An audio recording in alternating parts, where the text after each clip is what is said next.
দেখেন, ব্যাখ্যা করার খুব বেশি কিছু দরকার আছে বলে আমার কাছে মনে হয় না। তার কারণ আপনি যে সমস্ত আন্তর্জাতিক প্রতিষ্ঠানের কথা বলছেন, যে সমস্ত প্রতিষ্ঠান প্রতিক্রিয়া জানিয়েছে, এবং সেই সমস্ত প্রতিষ্ঠান পৃথিবীর যে কোনো জায়গাতে যে কোনো দেশে এই রকমের বিচার প্রক্রিয়া যখন হয় তখন সাধারণত তারা তাদের কিছু অবজারভেশন দেন, তাদের কিছু ক্রিটিক্যাল থিঙ্কিংটা তারা প্রকাশ করেন। বাংলাদেশের ক্ষেত্রেও সেটা হয়েছে।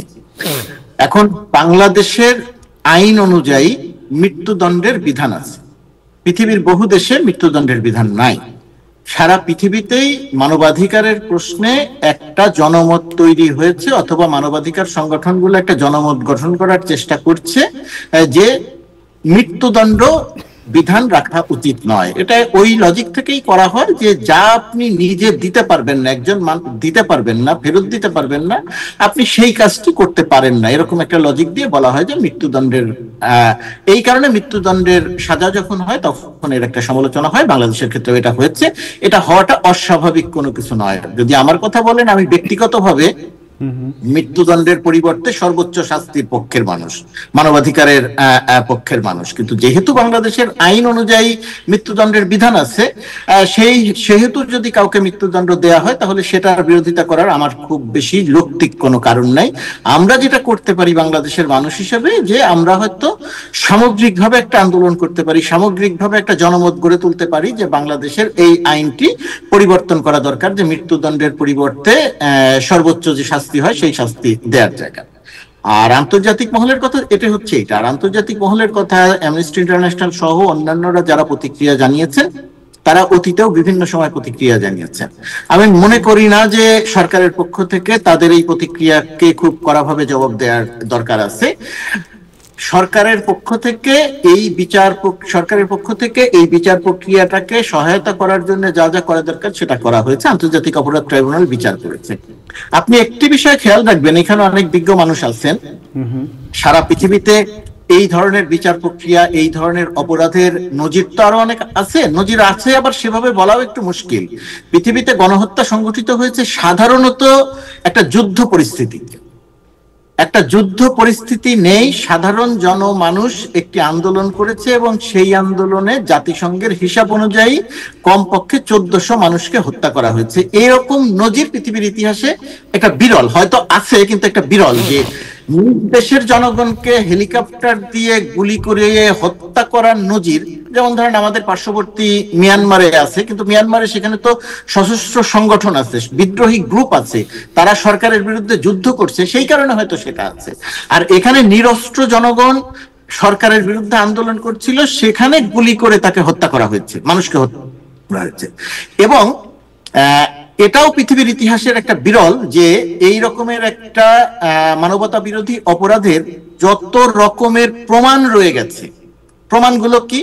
প্রমাণগুলো শেখ হাসিনা যে পালিয়ে যাওয়া প্রধানমন্ত্রী, বাংলাদেশের পালিয়ে যাওয়া নেত্রী, আওয়ামী লীগের নেত্রী শেখ হাসিনা যে টেলিফোনে হত্যার নির্দেশ দিচ্ছেন তার অডিও আছে। এবং এই অডিও শুধু আছে নয়, এই অডিওটি পৃথিবীর সবচেয়ে অথেন্টিক ইনস্টিটিউশন কর্তৃক যাচাইকৃত যে এই কণ্ঠ শেখ হাসিনারই।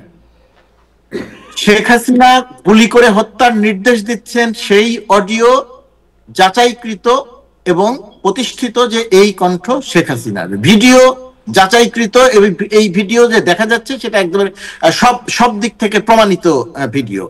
এর বাইরে মানুষের যে সাক্ষ্য, সবকিছু মিলিয়ে কোনো একটি ঘটনার, মানবতা বিরোধী অপরাধের এবং গণঅভ্যুত্থানের সময় সংগঠিত অপরাধের এত রকমের তথ্য প্রমাণ থাকে, এই নজিরও পৃথিবীতে খুব কম আছে। অর্থাৎ হাসিনার বিচারটি খুবই স্বচ্ছ প্রক্রিয়াতে এবং খুব স্বচ্ছ প্রমাণাদির ভিত্তিতে তার বিচারটা হয়েছে। তো সেই বিচার নিয়ে আমার কাছে মনে হয় না যে আন্তর্জাতিক মহল থেকে খুব জোরালো কোনো প্রতিবাদ, খুব জোরালো কোনো বিরোধিতা করার কোনো সুযোগ থাকতে পারে। আন্তর্জাতিক মহল থেকে যে কথাটি বলা হবে, এবং আমি নিজেও সেই কথাটা বলি, যে বিচারিক প্রক্রিয়াটি অবশ্যই আন্তর্জাতিক মানদণ্ড, আগামীতেও সামনের দিনগুলোতেও যে বিচারগুলো চলবে আন্তর্জাতিক মানদণ্ডটা বজায় রাখতে হবে, স্বচ্ছতা বজায় রাখতে হবে। আসামি পক্ষ অর্থাৎ যারা অপরাধী অভিযুক্ত পক্ষ তারা যেন পর্যাপ্তভাবে তাদের আত্মপক্ষ সমর্থনের সুযোগ পান, তারা যদি বাংলাদেশে এসে আত্মপক্ষ সমর্থন করতে চান, অ্যাপিল করতে চান, সেই সমস্ত সুযোগ যাতে তারা পান, তাদেরকে যেন হয়রানি করা না হয়, এই ব্যাপারগুলো আন্তর্জাতিক পক্ষ থেকে, আন্তর্জাতিক সংবাদ মাধ্যম বলেন, আন্তর্জাতিক সংগঠন বলেন, আন্তর্জাতিক পৃথিবীর বিভিন্ন দেশ বলেন, তারা নিশ্চিত করতে চাইবে। এবং এটা আমাদেরও সেটাই নীতি, অর্থাৎ বাংলাদেশ সরকারেরও নীতি সেটাই। তারা যদি ফিরে এসে অ্যাপিল করতে চায় তাহলে সর্বোচ্চ সহায়তা করা হবে, আর তারা যদি পালিয়েই থাকেন তাহলে তাদের পক্ষে বিচারিক প্রক্রিয়ায় যেটা গ্রহণযোগ্য, বিচারিক প্রক্রিয়ায় যেটা নিয়ম রীতি, সেটা মেনে সহায়তা করা হবে। অর্থাৎ এখানে অস্বচ্ছ কোনো প্রক্রিয়াতে বিচার সম্পন্ন হয়েছে আমার কাছে মোটেই সেটা মনে হয় না। সুতরাং আন্তর্জাতিক গণমাধ্যম, আন্তর্জাতিক মানবাধিকার সংগঠনগুলো যে প্রতিক্রিয়া ব্যক্ত করেছে সেটাকে আমি খুব বড় রকমের কোনো বিরোধিতা বা এর পরিপ্রেক্ষিতে বাংলাদেশের এই মানবতা বিরোধী অপরাধের বিচার প্রক্রিয়ায় কোনো রকম কোনো সমস্যা হবে সেটা আমি মনে করছি না।